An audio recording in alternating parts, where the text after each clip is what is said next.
صفحہ نمبر 309 سورہ مبارکہ مریم۔ بسم اللہ الرحمن الرحیم وناديناه من جانب الطور الأيمن وقربناه نجيا ووهبنا له من رحمتنا أخاه هارون نبيا واذكر في الكتاب إسماعيل إنه كان صادق الوعد وكان رسولا نبيا وكان يأمر أهله بالصلاة والزكاة وكان عند ربه مرضيا واذكر في الكتاب إدريس إنه كان صديقا نبيا ورفعناه مكانا عليا أولئك الذين أنعم الله عليهم من النبيين من ذرية آدم وممن حملنا مع نوح ومن ذرية إبراهيم وإسرائيل وممن هدينا واجتبينا إذا تتلى عليهم آيات الرحمن خروا سجدا وبكيا فخلف من بعدهم خلف أضاعوا الصلاة واتبعوا الشهوات فسوف يلقون غيا إلا من تاب وآمن وعمل صالحا فأولئك يدخلون الجنة ولا يظلمون شيئا جنات عدن التي وعد الرحمن عباده بالغيب إنه كان وعده مأتيا لا يسمعون فيها لغوا إلا سلاما ولهم رزقهم فيها بكرة وعشيا تلك الجنة التي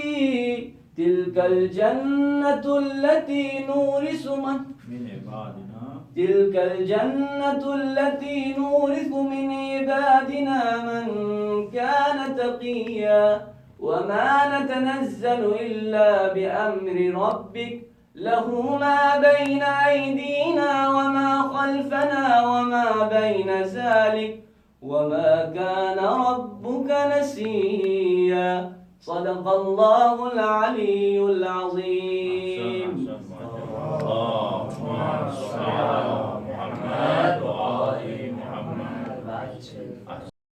میں فرمایا کہ اے میرے حبیب آپ قرآن کریم میں حضرت موسیٰ علیہ السلام کی یاد کریں وَاذْكُرْ فِي الْكِتَابِ مُوسَىٰ إِنَّهُ كَانَ مُخْلَصًا وَكَانَ رَسُولًا نَبِيًّا بے شک حضرت موسیٰ علیہ السلام میرے مخلص بندے یعنی میں نے ان کو اپنے لیے خالص کیا ہے اور وہ رسول ہیں میرے طرف سے بھیجے ہوئے ہیں نبی اور نبی ہیں۔ اب آگے فرماتے ہیں کہ وَنَادَيْنَاهُ اور ہم نے پکارا ندا دیا ہو حضرت موسیٰ علیہ السلام کو من جانب الطور الایمن اس پہاڑ کی طرف سے، اس پہاڑ سے ہم نے حضرت موسیٰ علیہ السلام کو پکارا جو طرف راست دائیں طرف تھی ایمن یعنی حضرت موسیٰ علیہ السلام کی دائیں طرف جو پہاڑ تھی موسیٰ علیہ السلام آئے وہاں پہ دیکھا دائیں طرف والی پہاڑ سے آواز آئی کیا کہا یا موسیٰ اے موسیٰ انا ربک فاخلع نعلیک انی انا ربک میں آپ کا پروردگار ہوں فاخلع نعلیک اپنے جوتوں کو اتار کے آئیں اس وادی مقدس میں داخل ہو جائیں۔ اسی طرح وہ قصہ سورہ مبارکہ طٰہٰ میں اب یہاں پہ مختصر بیان کیا وَقَرَّبْنَاهُ اور ہم نے موسیٰ کو نزدیک کیا اپنے قریب بلایا یعنی جو مقام کے لحاظ سے نہیں ہے عظمت کے لحاظ سے یہ جو ہے نا مکان کے لحاظ سے قریب نہیں ہے خدا کہیں پہ نہیں ہے کہ وہ مکانی طور پہ بلائے یعنی چن لیا ہم نے موسیٰ کو نجیا اور مناجات کیا ہم نے موسیٰ کے ساتھ ڈائریکٹ بات کی وہاں پہ لے جائیں گے موسیٰ کے ساتھ بات کی اسی لیے موسیٰ علیہ السلام کیا کہتے ہیں موسیٰ کلیم اللہ خدا سے بات کرنے والے ڈائریکٹ تھے خدا عالم کے ساتھ مخاطب رہے وَوَهَبْنَا لَهُ اور ہم نے عطا کیا لہو حضرت موسیٰ علیہ السلام کو من رحمتنا اپنی رحمت سے کیا عطا کیا، اخاہ ہارون اس کے بھائی جو ہارون تھے حضرت موسیٰ علیہ السلام سے 1 سال کے بڑے تھے، اس کو عطا کیا نبی بنا کے حضرت موسیٰ کو ان کے بھائی ہارون کو نبی بنا کے عطا کیا، کیونکہ حضرت موسیٰ علیہ السلام کو جب نبوت ملی تو دعا کیا تھا، دعا کری کیا کہا، رب اشرح لی صدری ویسر لی امری واحلل عقدۃ من لسانی یفقہوا قولی واجعل لی وزیرا من اہلی، دعا کیا تھا خدا سے کہ اے میرے پروردگار میرے لیے میرے گھر والوں میں سے ایک وزیر بنائے، ہارون اخی، وہ وزیر میرا بھائی ہارون ہے جو اخی میرا بھائی ہے۔ خدا بندہ فرماتے کہ ہم نے ان کی دعا کو قبول کر کے ہارون کو نبی بنایا، نبی کے لیے ہم نے انتخاب کیا۔ وَاذْكُرْ فِي الْكِتَابِ اسماعیل، اے میرے حبیب اپنے اس کتاب میں اسماعیل کو یاد کریں۔ کون ہے اسماعیل؟ اِنَّهُ كَانَ صَادِقَ الْوَعْدِ، بے شک اسماعیل علیہ السلام تو وعدے میں بہت سچے تھے، ہمیشہ جب بھی وعدہ کرتے تھے تو سچے اور سچائی کے ساتھ اس وعدے کو پورا کرتے تھے، اس لیے نام ہی پڑ گیا اسماعیل صادق الوعد۔ حدیث میں ہے کہ حضرت اسماعیل علیہ السلام کے ساتھ کسی نے وعدہ کیا تھا کہ ایک جگہ میں آئیں گے، اس جگہ میں حضرت اسماعیل علیہ السلام آئے اور وہ بندہ بھول گیا ہے، اب اس نے وعدہ کیا ہے تو میں یہیں پہ رہوں گا۔ اسماعیل علیہ السلام وہاں پہ کہہ رہے ہیں 1 سال تک انتظار کرا، اس وعدے کی خلاف ورزی نہیں کرنے کی خاطر 1 سال تک رہا، بعض روایت میں کہ 3 دن تک رہا، تو خدا بندہ نے پسند کیا اس ادا کو، پسند کر کے نام ہی رکھا اسماعیل صادق الوعد قرآن میں۔ انہو، بے شک یہ اسماعیل، کان صادق الوعد، وہ وعدے میں سچے تھے، وکان رسولا نبیا، اور اسماعیل علیہ السلام ہمارے رسول ہیں، ہم نے بھیجے اور نبی بنا کے بھیجے، نبی تھا۔ وکان یامر اہلہ، اور وہ ہمیشہ حکم دیتے تھے اپنے اہل کو، اہل سے مراد یہاں پہ اپنی امت کو، حضرت اسماعیل علیہ السلام اپنے امت کو حکم دے رہے تھے بالصلاۃ، نماز کی طرف، ہمیشہ کہتے تھے کہ نماز قائم کریں، والزکاۃ، اور زکوٰۃ دینے کا حکم دے رہے تھے۔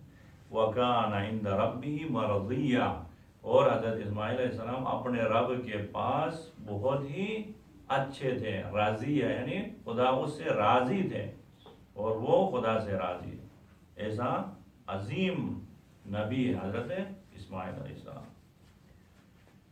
اب دیکھیں نماز جو ہے نا ہر امت میں ہے، ہر نبی نے نماز کی طرف بلایا، تاکہ حضرت اسماعیل علیہ السلام فرماتے ہیں کہ ہمیشہ اپنے امت کو نماز کی طرف بلا رہے تھے، اور اسی طرح دوسرے انبیاء بھی نماز کی طرف بلائیں۔ اب آگے فرماتے ہیں کہ وَاذْكُرْ فِي الْكِتَابِ ادریس، اے میرے حبیب اپنے کتاب میں حضرت ادریس علیہ السلام کو یاد کریں۔ ادریس جو ہے وہ حضرت نوح علیہ السلام کے دادا تھے، نوح سے بھی پہلے۔ کیسے یاد کریں؟ اِنَّهُ كَانَ صِدِّيقًا نَبِيًّا، ادریس علیہ السلام بھی میرے صدیق بندوں میں سے، ہمیشہ سچ بولنے والوں میں سے، میری زیادہ تصدیق کرنے والوں میں سے، اور میرے انبیاء میں سے نبی تھے۔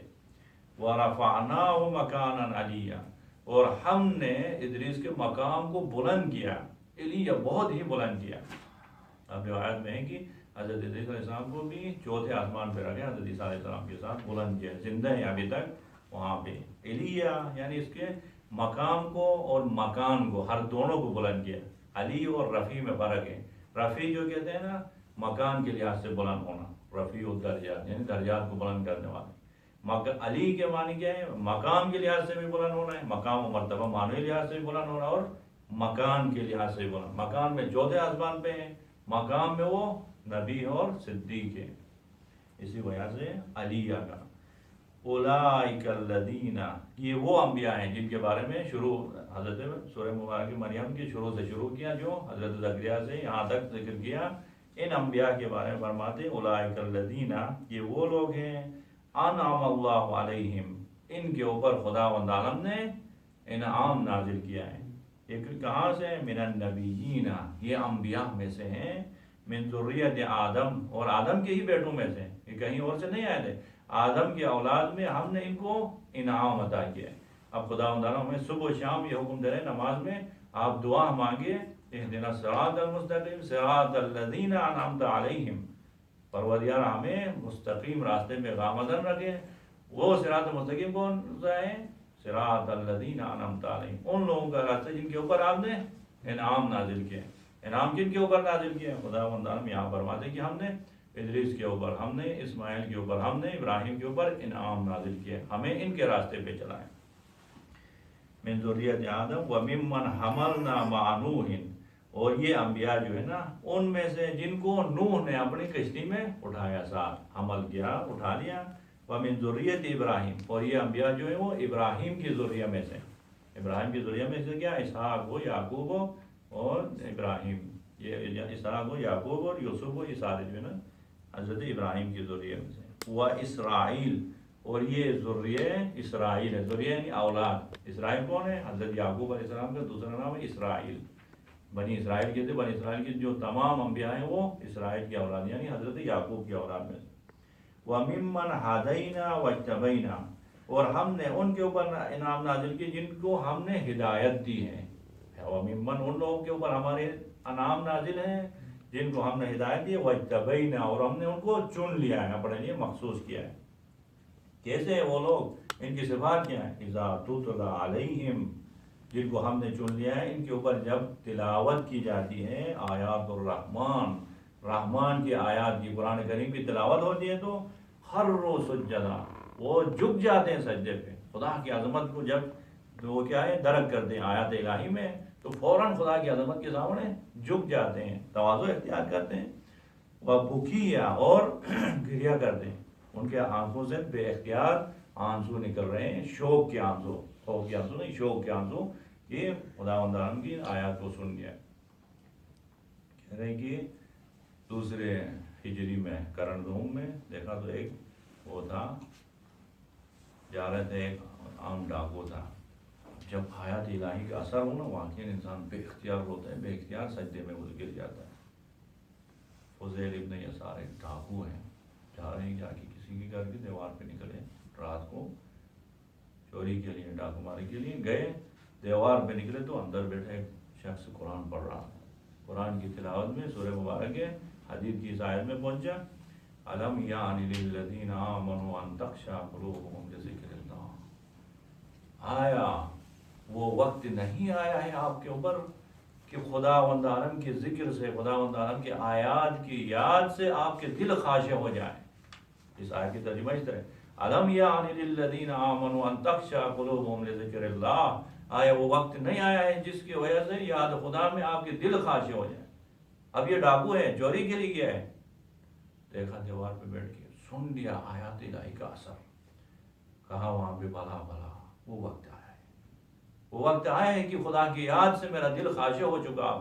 وہاں سے واپس پلٹ کے گئے، پشیمان ہو گئے، تو وہ استغفار کرتے رہے۔ اس کے بعد جس سے اس نے مال کو چوری کیا سب کو واپس پہنچانے کی کوشش کی، ہر ایک سے معافیاں مانگتے رہے۔ اور شہید مطالعہ نے کتاب لکھی، ہر کرن میں، ہر 100 سال میں جو سب سے بڑا عارف ہے نا اس کا نام یہ ہے، کتاب اس کی عرفان کی کتاب ہے، کرن دوم کے سب سے بڑے عارف جو ہے نا وہ فضیل ابن یسار بنے۔ ایک آیت نے اتنا اثر کیا، الم یعن للذین آمنوا ان تخشع قلوبهم لذکر اللہ۔ یہاں پہ بھی یہ لوگ ایسے ہیں کہ یاد آیات رحمان کی آیات کی تلاوت ہوتی ہے تو ان کی دل خاشع ہوتے ہیں اور جھک جاتے ہیں سجدے پہ، وبکیہ، اور گریہ کرتے ہیں، روتے ہیں۔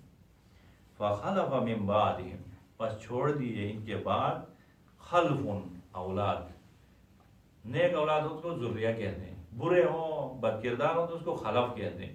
ان انبیاء سے برے اولاد بھی دنیا میں آ گئے، برے لوگ بھی دنیا میں آئے ہیں۔ اضاعوا الصلاۃ، انہوں نے نماز کو ضائع کیا، نماز کی جو شان و مقام تھا اس کو گھٹا دیا۔ اب حدیث میں کہ نماز نہیں پڑھ کے ایسے نہیں تھے لوگ، نماز پڑھتے تھے لیکن آخر وقت میں پڑھتے تھے، بے اہمیت، نماز کو اہمیت نہیں دیتے تھے، اہمیت نہیں، تو گویا آپ نے نماز کو ضائع کیا ہے۔ نماز ہے جو عمود الدین ہے، نماز کو اہمیت سے پڑھو گے تو کیا ہے یہی نماز جو آپ کو ان الصلاۃ تنہی عن الفحشاء والمنکر، نماز ہی آپ کو فحشاء و منکرات سے روکے گی۔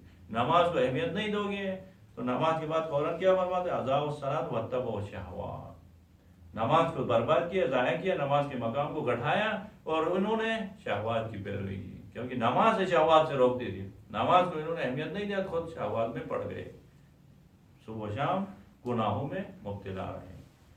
آج بھی اس طرح کی اگر ہم گناہ سے بچنا چاہتے ہیں تو نماز قائم کریں، نماز پڑھیں گے خود بخود ان الصلاۃ تنہی عن الفحشاء والمنکر، نماز جو فحشاء اور منکرات سے روکے گی. اگر نماز کو ہم اہمیت نہیں دیں گے تو فوراً یہ خدا کی دیکھیے قرآن میں وَاتَّبَعُوا الشَّهَوَاتِ، ہم صبح و شام گناہ میں ہی مبتلا رہیں گے، ہم گناہ سے نہیں بچ سکتے. نفس ہمارے سے ہمیں کیا ہے سکون اور نہیں ملے گا، امان نہیں ملے گا. اگر نفس ہمارے سے امان حاصل کرنا ہے تو نماز کو اہمیت دینا ہے، پڑھنا نہیں ہے. نماز پڑھنا بغیر اہمیت کی منافقین کی علامت ہے. نماز کو اہمیت سے پڑھنا یہ متقین کی علامت ہے. سورہ مبارک ہے نساء میں خدا نے فرماتے کیا ان المنافقین یخادعون اللہ وهو خادعهم. منافق لوگ خدا کو دھوکہ دینا چاہتے ہیں اور حقیقت میں وہاں پر آپ کو دھوکہ دیتے ہیں. کیسے ہیں منافق لوگ؟ منافق لوگ اسی بات بیان کرتے ہیں وَإِذَا قَامُوا إِلَى الصَّلَاةِ قَامُوا كُسَالَىٰ. نماز پہ کھڑے ہوتے ہیں تو بہت سستی کے ساتھ، نماز کو بے اہمیت نہیں دیتے وہ لوگ. وَإِذَا قَامُوا إِلَى الصَّلَاةِ قَامُوا كُسَالَىٰ يُرَاءُونَ النَّاسَ. نماز کو لوگوں کو دکھانے کے لیے پڑھتے ہیں، مسجد میں جاتے ہیں تاکہ نمازی نظر آئے. يُرَاءُونَ النَّاسَ وَلَا يَذْكُرُونَ اللَّهَ إِلَّا قَلِيلًا. یہ خدا کی ذکر نماز میں نہیں کرتے، صرف بہت کم. یہ لوگ نماز کو ضائع کرتے ہیں، یہ شہوات میں پڑے ہوئے ہیں. فَسَوْفَ يَلْقَوْنَ غَيًّا. اور ان قریب ان کے گردن میں ڈھال دیا جائے گا غیّا، ان کے ظلم کا انجام. غی وہی ظلم اور زیادتی جو انہوں نے کیا، ان کا انجام ان کے گلے میں پڑ جائے گا. انجام ان کے ساتھ ہی ہے، ہمیشہ رہے گا. الا ہاں من تاب، وہ لوگ بچ سکتے ہیں اس کے عذاب سے جنہوں نے توبہ کیا، وآمن اور ایمان لایا، وعمل صالحا اور آئندہ عمل صالح بجا لاتے رہے. پھر انہوں نے جو نماز کو ضائع کیا تھا واتبعوا الشہوات کی تھے، ان کے عذاب سے بچ جائیں گے لوگ. فَأُولَٰئِکَ يَدْخُلُونَ الْجَنَّةَ، یہی لوگ داخل ہو جائیں گے جنت میں. وَلَا يُظْلَمُونَ شَيْئًا، ان کے اوپر معمولی بھی ظلم نہیں ہوگا. انہوں نے جو نیک کام کیے، جو توبہ استغفار کیے، ان کا بدلہ ان کو مل جائے گا. جنات عدن، کس جنت میں داخل ہوں گے؟ پہلے جنت بیان کیا، اس جنت میں ہی باغات ہیں. جنات پھر جمع ہے، جنات عدن ہمیشہ رہنے والے باغات ہیں. التی وعد الرحمن عبادہ، وہ باغات جن کا رحمان نے وعدہ دیا اپنے بندوں سے. بالغیب، غیب میں، دنیا میں آج غیب میں ہم نے نہیں دیکھا، آج ہی وعدہ دے کے رکھا ہے ان جنات کے، ان باغات کا. انہ کان وعدہ ماتیہ، بے شک یہ ایسے وعدے ہیں جن کو خدا پورا کر کے رکھ دے گا.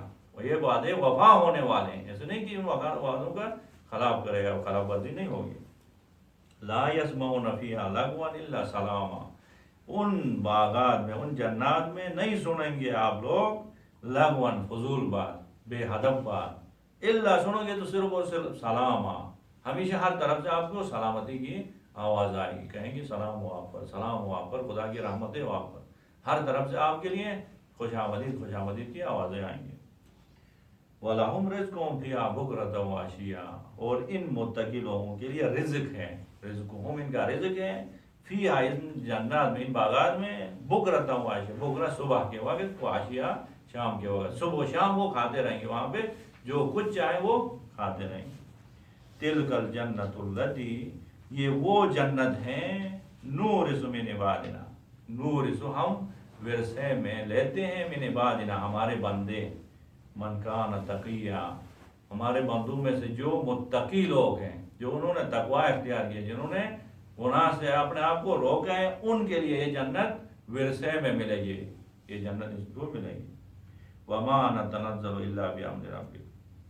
اب حضرت اس آیت کی شان نزول میں فرماتے ہیں پیغمبر خدا کے پاس کچھ عرصے تک وحی نازل نہیں ہوا تو بہت ہی پریشان ہوئے، کیوں وحی نہیں آ رہے، کیوں جبریل امین نہیں آ رہے. اب کچھ فاصلے کے بعد جبریل امین آ کے فرمایا وما نتنزل الا بامر، ہم نازل نہیں ہوتے الا ہوتے تو آپ کے رب کے امر سے. جب حکم ہوتا ہے تو ہم آپ کے پاس آتے. کچھ عرصے کے لیے خدا نے حکم نہیں دیا تھا، ہم نہیں آئے تھے. آپ پریشان نہیں ہو جائیں، ہم آئندہ بھی حکم خدا سے آپ کے پاس آتے رہیں گے. لہو ما بین ایدینا، اسی خدا کے لیے ہے ما بین ایدینا، جو ہمارے سامنے ہے. آج سے بعد جو آنے والا وقت ہے وہ خدا کے لیے ہے. وما خلفنا، اور جو ہمارے پشت میں ہم جو وقت گزر گیا ہے، آج سے پہلے جتنے لوگ گزر گئے ان سب کا انجام خدا کے پاس ہے. وما بین ذالک، اور پہلے اور آخر کے درمیان میں جو کچھ ہے وہ خدا کے لیے. اب حدیث میں کہہ رہے ہیں کہ لہو ما بین ایدینا سے مراد دنیا، جو اب دنیا باقی ہے وہ. وما خلفنا، جو دنیا گزر گئی وہ. حدیث میں کیا ہے؟ فرماتے ہیں کہ ما بین ایدینا سے مراد دنیا ہے، وما خلفنا سے مراد ابھی آخرت جو آنے والی.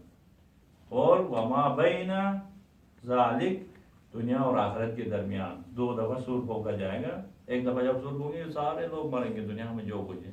پھر دوبارہ سور پھونکیں گے تو سب زندہ ہوں. وہ درمیان والا عرصہ جو ہے نا وہ مابین ذالک ہے.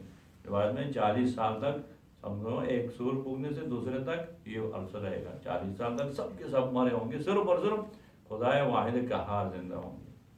اس کے بعد کیا وَمَا كَانَ رَبُّكَ نَسِيًّا, اور خدا فرماتے ہیں کہ آپ کا رب کبھی نہیں بھولا ہے. جو پہلے گئے ہیں ان کے بارے میں بھی یاد ہے خدا کو, آنے والوں کے بارے میں, سب کے بارے میں خدا کو یاد ہے. سب کو زندہ کرے گا اور سب کا حساب لے گا. وَمَا كَانَ رَبُّكَ نَسِيًّا. اگر سوچیں ہم اسی ایک آیت کے ایک حصے کو, قرآن دیکھیں ایسی عظیم کتاب ہے, ماہ مبارک رمضان میں ایک آیت انتخاب کریں, دن میں ایک دفعہ سوچتے رہیں, صرف اسی حصے کو آپ سنیں. وَمَا كَانَ رَبُّكَ نَسِيًّا. خدا ہم سے فرماتے ہیں کہ آپ کا رب آپ کو نہیں بھولا ہے, آپ کو فراموش نہیں کیا ہے. آپ خدا کے سامنے ہیں. جس طرح آپ باپ جو ہے نا بیٹے سے کہیں کہ بیٹا میں آپ کو ہمیشہ دیکھتا ہوں, ہمیشہ میں آپ کے فکر میں ہوں. انسان کی کتنی خوشی ہوتی ہے. خالق کائنات اتنے سارے مخلوقات میں مجھے ڈائریکٹ فرماتے ہیں کہ آپ کا رب آپ کو نہیں بھولا ہے, آپ کا یاد کرتا ہے. وَمَا كَانَ رَبُّكَ نَسِيًّا. خدا ہم سب کو قرآن کریم سمجھ کے پڑھ کے اور اس پہ عمل کرنے کی توفیق نصیب فرمائیں. صلی اللہ علیہ محمد وآلہ الطاہرین. اللہم صلی علی محمد